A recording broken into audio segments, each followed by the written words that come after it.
Hello everyone, welcome back to my channel. My name is Darian and today we're going to be doing the mid-year book tag.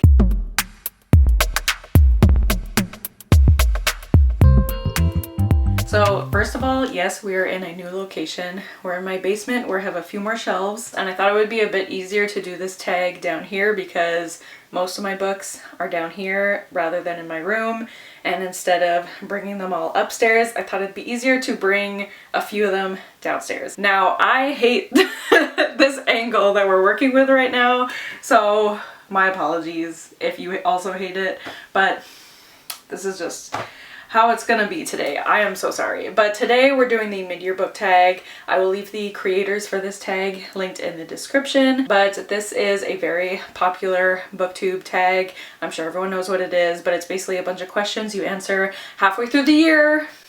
I waited until July because that is halfway through the year. I say this every year, but July is halfway through the year. Okay, anyways, doesn't matter. And yeah, just to look back at your reading year so far. Before I get into the official questions of the tag, I did ask on Instagram if anyone had any extra questions for me to answer in my video, and my bestie Lisa, thanks so much Lisa, asked me to share all my stats for this year, which I love stats, but now I actually have to look at them all, and so yeah, so Lisa, here she is.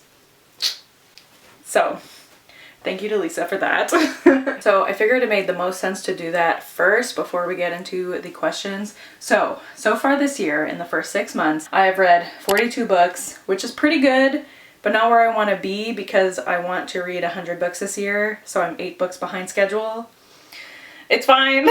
We're gonna try to make it up. I've read a total of 14,178 pages. I've listened to a total of 179 hours. I have reread 1 book. The main genre that I have read so far this year is romance, actually, with 9 books. That was a bit surprising to me because I'm not normally, like, I like reading romance, but it's not normally like my most read genre, but I've read 9 romance books, and then the second most popular genre is tied between fantasy and mystery with 7 books each, and then I read 6 literary fiction books. So those are my more popular genres, which is a little surprising to me. I have read 38 novels, 1 manga, 2 novellas, and 1 short story collection. I've read 20 physical books, 19 audiobooks, 2 ebooks, and 1 was a mixture between physical and audiobook. Of the authors I read, there were 17 I read from before, 16 that were new to me, and 9 that were debut authors. To go through my monthly stats, in January I read 10 books, February I read 6, March I read 7, April and May I read 5 in each month, and June I read 9. So I did a bit better in June. That wrap up will be coming at some point. My average rating so far this year is 4 stars, which is quite good. I didn't think it would be so high. And I've had 2 DNFs this year. Both of them were in June. So we'll talk about that in my wrap up. Of the books I read, 11 of them came from the library and 11 of them came from Everand. And then 6 of those books were gifted to me, and then 6 were books I bought from the bookstore, which I'm really happy that most of them came from the library because one of my goals this year was to use the library more. So I'm very happy about that. And then 5 of them came from Libro FM, which, by the way, I have a referral code in my description. If you want to get into Libro FM, it's a better alternative to Audible because the part of the money goes towards independent bookstores in your area. So it's great. Then in terms of the age ranges, I read 29 adult books, 12 YA books, and 1 new adult book. I haven't read any middle grade or children's books yet. 29 of the books I read were standalones, 13 were part of a series, and 38 of the books I read were fiction and 4 were nonfiction, which honestly, that doesn't sound like a lot. That is apparently 10% of my reads. Does that make sense? I guess. About 10% of my reads were nonfiction, which I feel like that's already more nonfiction than I read last year. So I feel like that's pretty good. So yeah, those are my stats so far this year. And now let's get into the questions of the tag. So the first question, of course, is what is your favorite book that you've read so far this year? And you're gonna see this book a lot today because it's my answer for a lot of questions, but that is I'll Give You the Sun by Jandy Nelson. I cannot believe this is my favorite book of the year so far, but I just love this. By the way, this is, I don't know why this cover, can you see? It just has a quote on the cover. There, I'll give you the sun. I don't know. But I don't know. I don't know why I love this so much. It was just something about the writing and the characters. The found family in this book was, oh, it was so good. This follows two siblings, Jude and Noah. Yes, Jude and Noah, who are twins, and they have always been very close, except there's something that happens that causes them to drift apart a bit. And so you're following both their perspectives in, I think it's Noah's. Yes, Noah's perspective is told in, I don't remember what year, but 3 years before the present day, and then Jude's perspective is told in the present day. So through both of their perspectives, you learn more about them and the stuff that they've gone through, the stuff their family has gone through, and what kind of led them to drift apart. And I just love this. This book talks a lot about the importance of art, and both of them are artists in their own way. And I just loved it. I loved it so much. I love the characters and I love the writing. Honestly, the writing took a bit for me to get used to because it's very unconventional. Like the author, especially in Noah's point of view, the author will use like imagery and will write it in a way that sounds like the stuff that Noah is seeing or experiencing is actually happening, when you know logically this is not happening because it's almost fantastical. But so it took a bit for me to get used to that, but then I ended up really loving it. So I don't know, I really love this. And I'm very surprised. It's my favorite book of the year, but it is. And if you haven't read it yet, I mean, it's been out since I think 2014, but I'm so happy I read this. This is my favorite book of the year. And then I wanted to mention also Vera Wong's Unsolicited Advice for Murderers by Jesse Q. Sutanto, because that was my favorite book of the year before I read I'll Give You the Sun. And I just loved that book so much. That was another surprise for me. It was so much fun, but also a huge theme of that book was found family. I loved all the characters and the relationships with each other. I loved Vera Wong. Oh my god, I loved that book so much, and I'm so happy I read it, because I don't know if I ever would have read it if it wasn't for the Literally Dead book club, but I loved it. Also, the audiobook was amazing. So if you read that book, definitely recommend the audiobook. I love that book. The next question is the best sequel you've read this year, and I'm gonna have to go with Act Your Age, Eve Brown. This is my favorite in the Brown Sisters series. It follows the youngest sister, Eve Brown. This is the third book, and it was my favorite. I loved this book so much. Also a great audiobook, may I say. And this was just so cute. Eve Brown, she is the youngest sister, and her parents decide to cut her off from her trust fund, I think. I'm looking for a man in finance with a trust fund. Okay, anyways. 6'5", blue eyes. Okay, so yeah, her parents cut her off because they feel like she's not responsible. She can't keep a job for at least a year. So they say, we will like give you money again, uncut you off. I don't know the proper wording, but you need to prove to us that you can be responsible and commit to a job for at least a year, and then we will support you again. So Eve is really upset because she has always struggled to find what she really wants to do in life, because the reason that she can't keep a job for a year is that she will lose interest very quickly, and she is just trying to find what she's meant to do in life, which, like, relatable. So after this conversation with her parents, she is driving, she is upset, and then she sees a hiring sign at a bed and breakfast. So she goes in for an interview. The man who owns the bed and breakfast, named Jacob, love his work. She meets him for an interview. They get off on the wrong foot. He immediately does not like her. And then when she's leaving, she accidentally hits him with her car. As you do. He's fine, but his arm is broken, and so now he's gonna need more help in the kitchen at the bed and breakfast. So she's like, hello, I'm right here. You can hire me. And so he hires her, and then there's a romance between them. It is just so cute, and I loved Eve. And I also love Jacob. Jacob is autistic and very grumpy, and I loved him very much. This was my favorite in the Brown Sisters series, and I just loved it. It was great. The audiobook was great. It was great.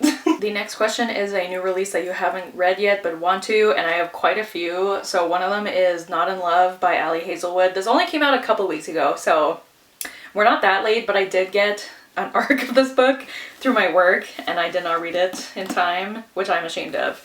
I've only read I've read two. I've read two Ali Hazelwood books, and The Love Hypothesis was one of my favorite books I read last year. I loved that book. And I know this book is quite different from her like STEMinist books, because she calls this, I think, an erotic romance more than a rom-com, which I believe is what her other books I think there's an author's note, but maybe the ARC doesn't have it. Is it here? No. Okay, but I know she said at one point that this is different from her STEMinist books, like The Love Hypothesis, Love on the Brain, and Accidentally in Love. Is that what it's called? No, Love Theoretically. Accidentally in Love, that's the song from Shrek 2. So this is her newest romance book, and honestly, I don't even remember what it's about. I just know that these two characters start like a friends with benefits situation, and then they fall for each other. I don't know if this has to do, oh yes, science. So it's still about science. I don't know. I need to read this already. Another one is A Tempest of Tea by Hafsa Faisal. This is so, first of all, this is so pretty. And I don't know, there's just something about this book that I feel like I will love it. Rebecca Ross blurbed it. Ali Hazelwood blurbed it, so I don't know. Let's see what it says, because I really don't know what this is about besides tea. It says, why save the world when you can have tea? So true. On the streets of White wow, that's hard for me to say. White Roaring. Arthi Casimir is a criminal mastermind and collector of secrets. Her prestigious tea room transforms into an illegal blood house by night, catering to the vampires feared by society. I didn't even know there were vampires. But when her establishment is threatened, Arthi is forced to strike an unlikely deal with an alluring adversary to save it, and she can't do the job alone. I'm not sure if this is a series or not, but anyways, this cover just really drew me in, and so I really want to read this, and I've heard good things. So I haven't read a Hafsa Faisal book before. I also need to read what is that book called? We Hunt the Flame is what it's called. I need to read that also. I know Lisa loves those books, and I feel like I will too, but this is her newest and I really want to read it. And then another one, I think this came out in January, but this is The City of Stardust by Georgia Summers. And basically the only reason I want to read this is that Laini Taylor has blurbed this and said she loved it. So like, what more do I need to know? Do I know what this is about? No. Let's see. Once there was a key to elsewhere. Makes sense. For centuries, the Everleys have seen their best and brightest disappear, taken as punishment for a crime no one remembers, for a purpose no one understands. Their tormentor, a woman named Penelope, never ages, never grows sick, and never forgives a debt. Violet Everly was a child when her mother, Marianne, left on a stormy night, determined to break the curse. When Marianne never returns, Penelope issues an ultimatum. Violet has 10 years to find her mother, or she will take Marianne's place. Interesting. So this is a debut. I love how I'm so excited for these books. I don't know what they're about, but this one also, there's just something about it that makes me feel like I'm gonna love it. So there's this one. I was just talking for so long and I just realized I didn't turn my camera back on after I changed my battery. Well, I turned the camera on, but I didn't press record. They ask you how you are, you just have to say that you're fine when you're not really fine, but you just can't get into it because they would never understand. This is devastating news. So we're gonna backtrack a bit. So the next question is most anticipated releases for the rest of the year. So of course I have to say this Ravenous Fate by Miss Hayley Dennings. This comes out in August, I believe. I wanted to read this in June for Pride Month, but I just didn't get to it. But this is a YA fantasy about vampires. I believe it's a sapphic romance between a vampire and a vampire hunter, something like that. And I'm just so excited. From early reviews, I've heard such good things about this book, and I'm just so proud of Hayley. I've been following her channel for so long, and then following her writing journey and her publication journey. I'm just so proud of her, and I just have a feeling I'm gonna love this book. I'm just so happy for her. So I'm hoping I could get to this before it comes out in August, but I will definitely be reading it this year. Like, I'm just so excited to read this. So definitely this one. And then we have, of course, Lady Macbeth by Ava Reid. I love Ava Reid's writing. I loved A Study in Drowning so much. This is their next adult book, I believe, and it is a Shakespeare retelling. I believe it's gothic, and I just think it's gonna be amazing. The cover is stunning.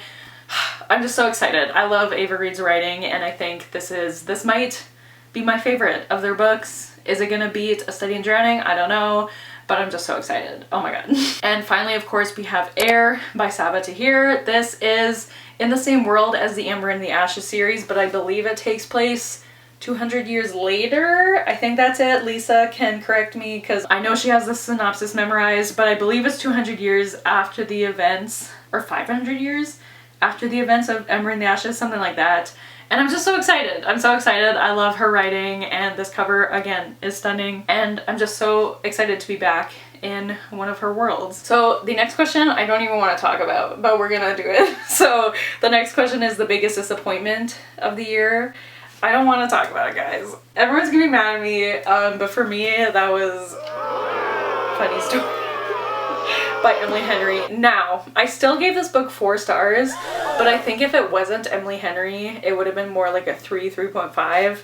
But because I love her so much and I love her writing, I felt like I had to give it a 4. But this just did not hit like her other books did.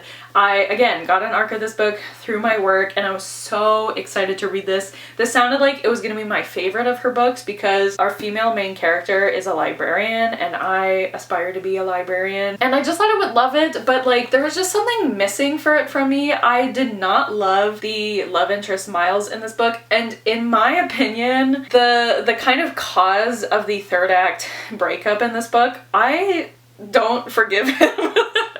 And like I understand, but I don't know if I would forgive him.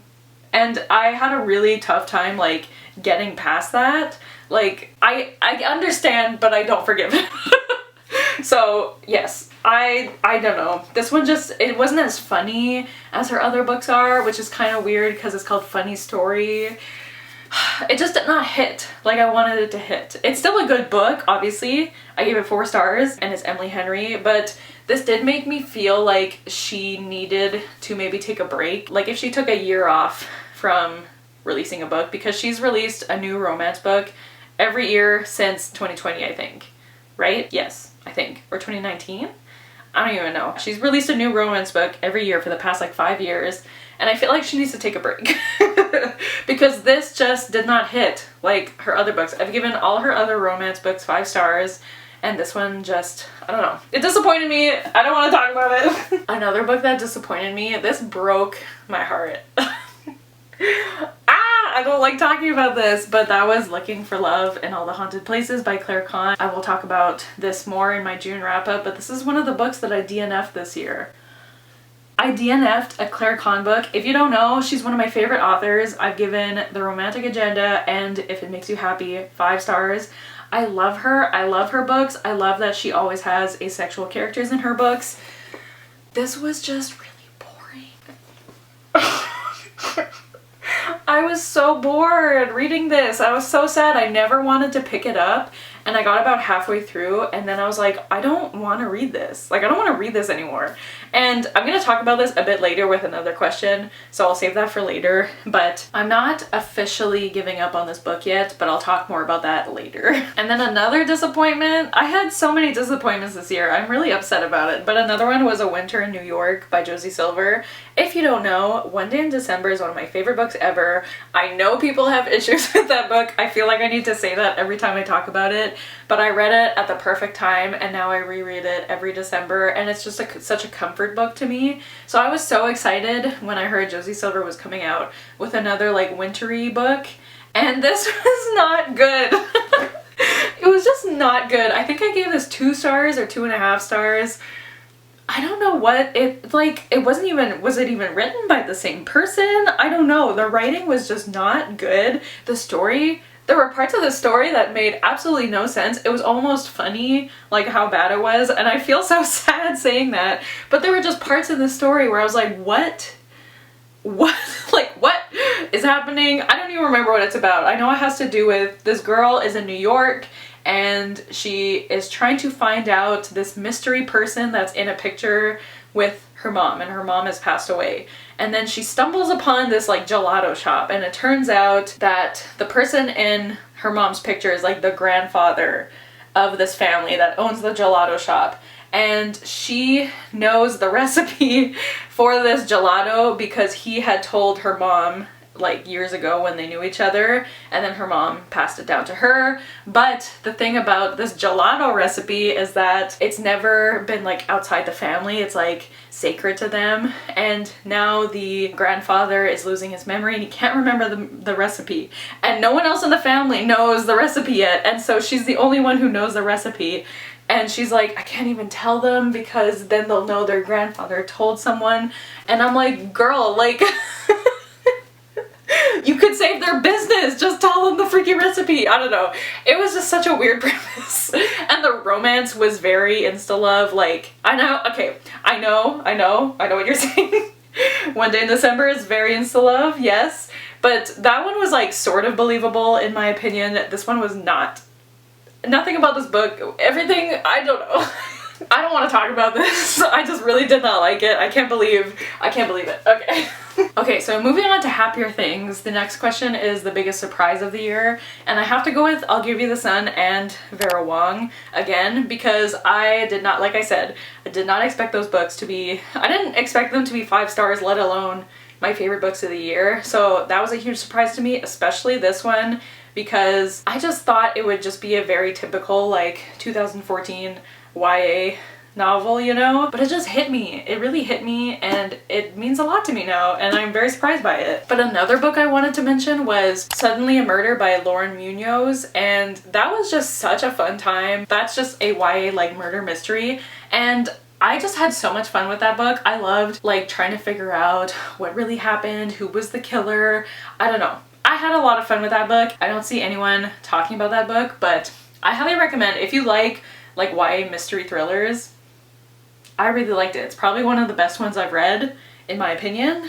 I just thought it was a lot of fun. The next question is my favorite new to me author, whether that's a debut author or just an author I read from for the first time. And I feel like normally my answer is authors that like I read at least a couple of their books for the first time, but the only author I've read more than one of their books from this year was Talia Hibbert, and she was not new to me this year, so I have to go with Jandy Nelson, who wrote I'll Give You the Sun, because I loved her writing, as I said many times. And then I also wanted to give a shout out to Benjamin Stevenson, who wrote Everyone in My Family Has Killed Someone, because I loved his writing. That book was also so much fun. Oh my god, I can't wait to read more of his books. I had a blast with that book, so I definitely want to read more from him. And he is definitely a new favorite author, well, as of right now, from his one book that I read, but I really liked it. The next question is my newest fictional crush, and I had to go with Jacob from Actor Age Eve Brown. I just loved him. He was so grumpy, and we all know I love the grumpy boys, but he was obsessed with Eve, and that's what I want in a man, you know? He needs to be obsessed with his love interest, so I love this. I loved him. I loved him and Eve's journey throughout the book and them kind of learning to love each other. And also, I mean, Eve, like her protectiveness over Jacob. Oh my god. It was just so cute. I love this romance so much. And Jacob, the perfect man. Love him so much. The next question is my new favorite character, and Vera Wong. Like, I know there's a quote in this book that's something like, oh, what is it? I think I still have it written down in my notes that I took for Vera Wong for the live show, which like I have a very small amount of notes. Yeah, there's a character in this book that said, nothing bad can happen with a Vera in your life.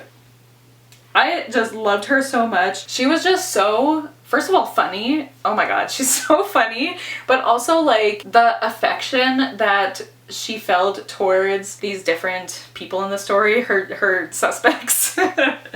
Like the affection she felt towards them was just so beautiful. Also her relationship with one of the characters' daughters, oh my god, so sweet. I love Vera. I can't wait to reread this book because I just want to be with Vera again. I loved her so much. Oh my god, definitely a new favorite character. I also wanted to shout out Neve from Her Majesty's Royal Coven because she reminded me a lot of me. Sometimes I was like, uh-oh, I see myself in her, and I don't know, she just meant something to me, and I really, really liked reading about her. So I wanted to shout her out as well. So for a book that made me cry, I have two. I have Here We Go Again by Alison Cochrane. This is her newest book. And I mean, from the premise, I knew I was gonna cry, but oh my god. This is following these two girls, Rosemary and Logan. And they were like friends to enemies to lovers. They haven't spoken in a while because of something that happened when they were teenagers, but they have both kept a close relationship with their English teacher from high school, who is no longer their teacher, okay? They are adults now, so it's not weird. This teacher, what is his name? It's like John or something. I don't remember his name, but he was like always a role model for them because he was openly gay, and they also were like discovering their sexuality in high school, and so they always felt like a kinship with him. Then he reveals to both of them that he is dying. He only has like a few weeks or months left to live, and as his dying wish, he wants them to drive him across the country to Maine, where he has a cottage, and he wants that to be his final resting place. And so this whole book is leading up to his death. That's not a spoiler, you know he's going to die by the end of this book. And the scene, I can't even talk about it. The scene where he passes away was beautiful and heartbreaking, and I loved the way it was written. I'm getting choked up just thinking about it. So that definitely made me cry. I don't want to talk about it. And then another book that made me cry was Old Enough by Hayley Jacobson. This book really bothered me, and I know I was supposed to. It's about a girl who is dealing with the trauma of being raped by her best friend's brother. And I don't think it's ever described, like the incident is ever fully described, but her trauma from this incident felt so real, and it made me so uncomfortable, and I definitely cried reading this book. So heavy trigger warnings for sexual assault and trauma in this book.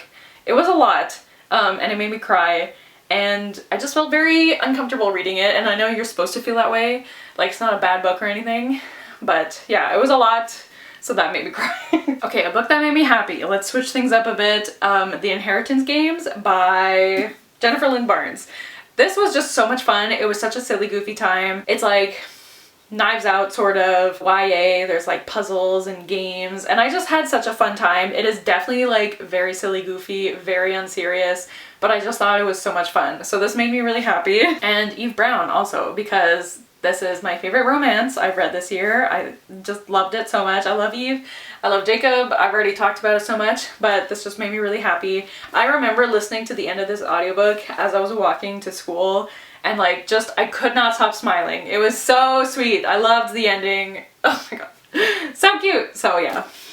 This one. Okay, so the next question is my favorite book to film adaptation, and I haven't watched many movies this year, which is kind of upsetting. But I looked back at my Letterboxd. I guess my answer is Poor Things, because it is based on a book. I haven't read the book, so I have nothing to compare it to, but I did really enjoy this film. I gave it 4.5 stars. I thought it was really weird and beautifully made. I loved Emma Stone. I mean, I love Emma Stone and everything she does. And I loved Willem Dafoe and Mark Ruffalo. That man. I love that man. But yeah, so I love this movie, and I guess that's my answer by default. The next question is the most beautiful book that I bought or received this year, and I have a few, obviously. So, like I mentioned, City of Stardust. Love this cover. Tempest of Tea. Love this cover. I believe this was a birthday present. I think this was a birthday present. But yes, love that cover. So Let Them Burn. This was also a birthday present. Look at this cover. And also, I keep forgetting there's dragons in this book, so this is also a new release that I would like to read sometime soon. But yes, beautiful cover. Feybound by Sarah El Arifi. This cover's stunning. I've heard very mixed things about this book, but I don't know. Samantha Shannon blurbed it, so like, I'm probably gonna love it, right? Who else blurbed it? Okay, no one I've read from, but still. Very much would like to read this. It is beautiful. And then finally, I need to mention In the Ravenous Dark by A.M. Strickland. If you guys don't know, this is one of my favorite books ever. I love A.M. Strickland. And you might think that just looks like the normal edition of the book. Bam! Sid so kindly sent me her edition. This is the Illumicrate edition, I believe. And it has these beautiful sprayed edges. It also has art inside. It also has art of the characters, my babies. So I'm very happy to have this edition. I believe it's also signed. Yes, it's also signed. So I'm very happy to have this. So thank you so much, Sid, for sending this to me. As soon as she mentioned that she was gonna unhaul it, I was like, hello. So I didn't really even ask her. I just was like, I sent the eyes emoji and she was like, yes, I'll send it to you. So thank you so much, Sid.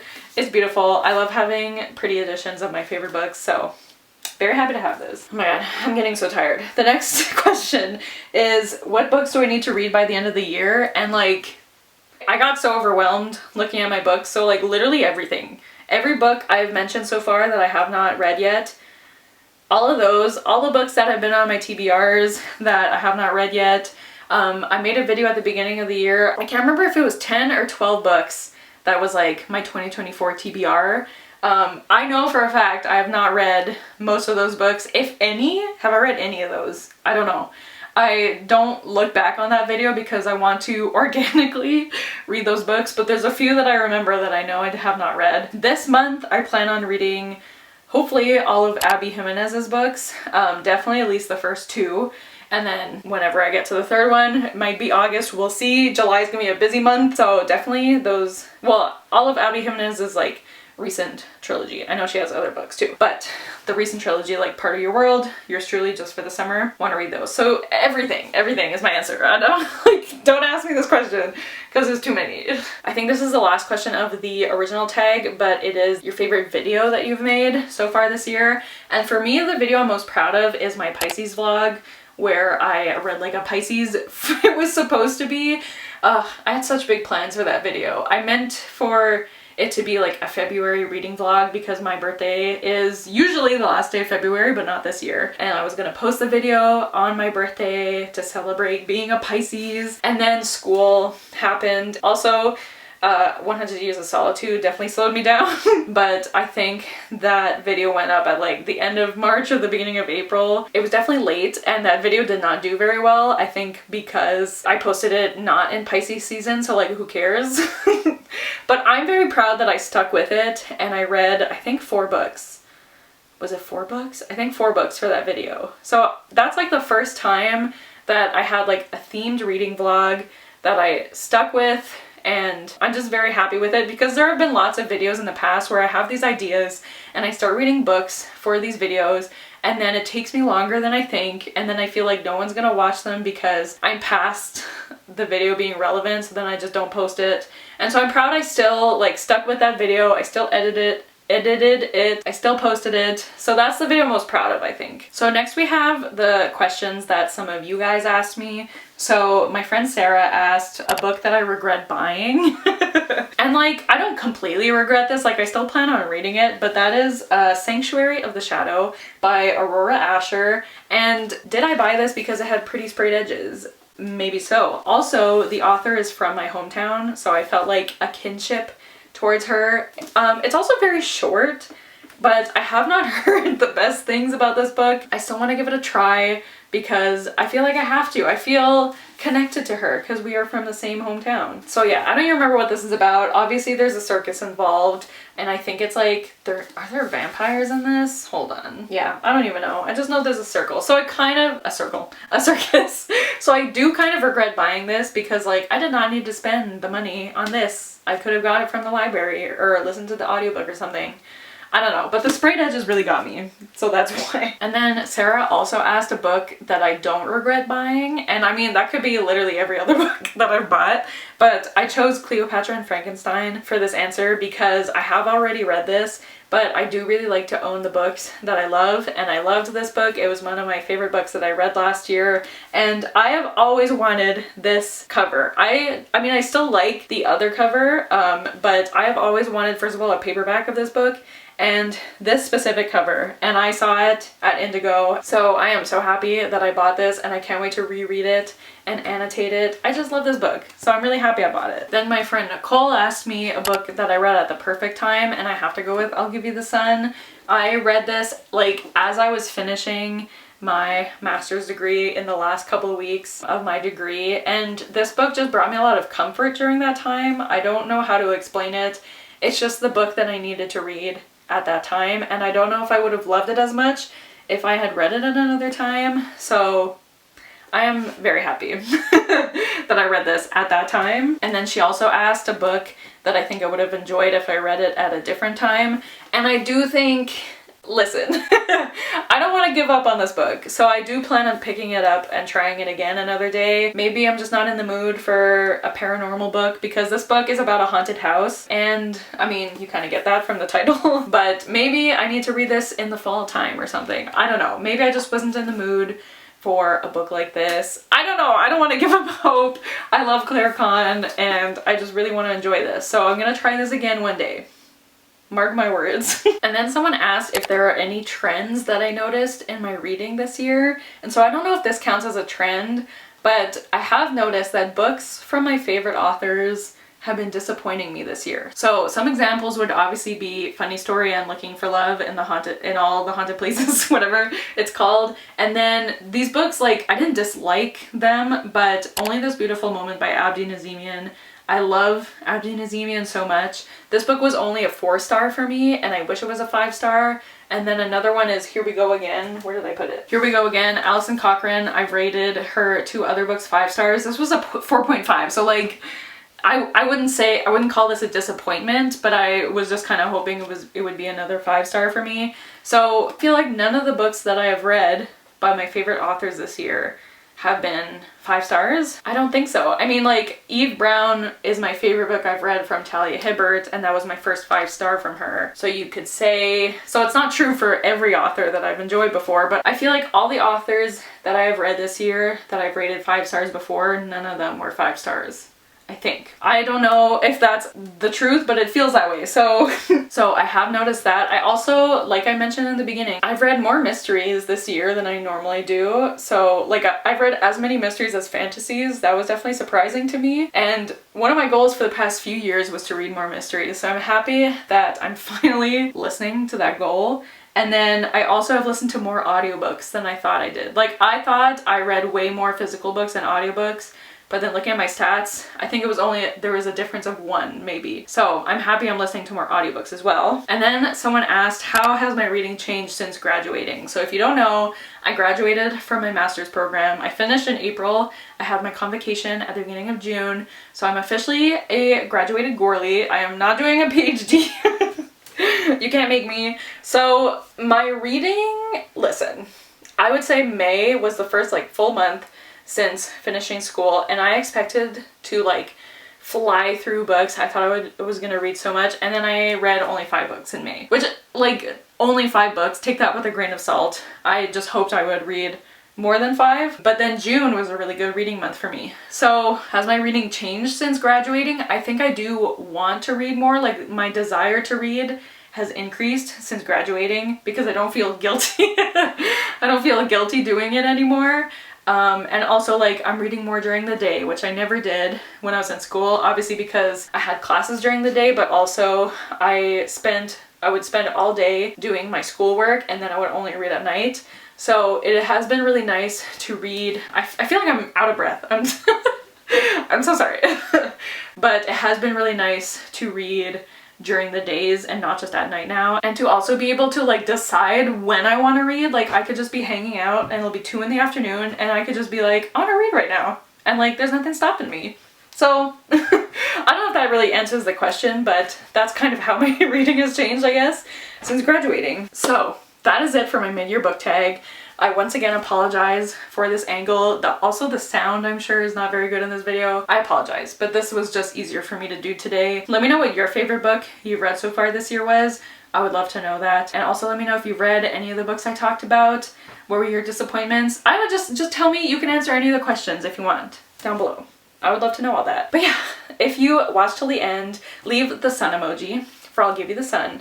And thank you guys so much for watching. Don't forget to like, comment, and subscribe. And I'll see you guys soon in another video soon. Bye!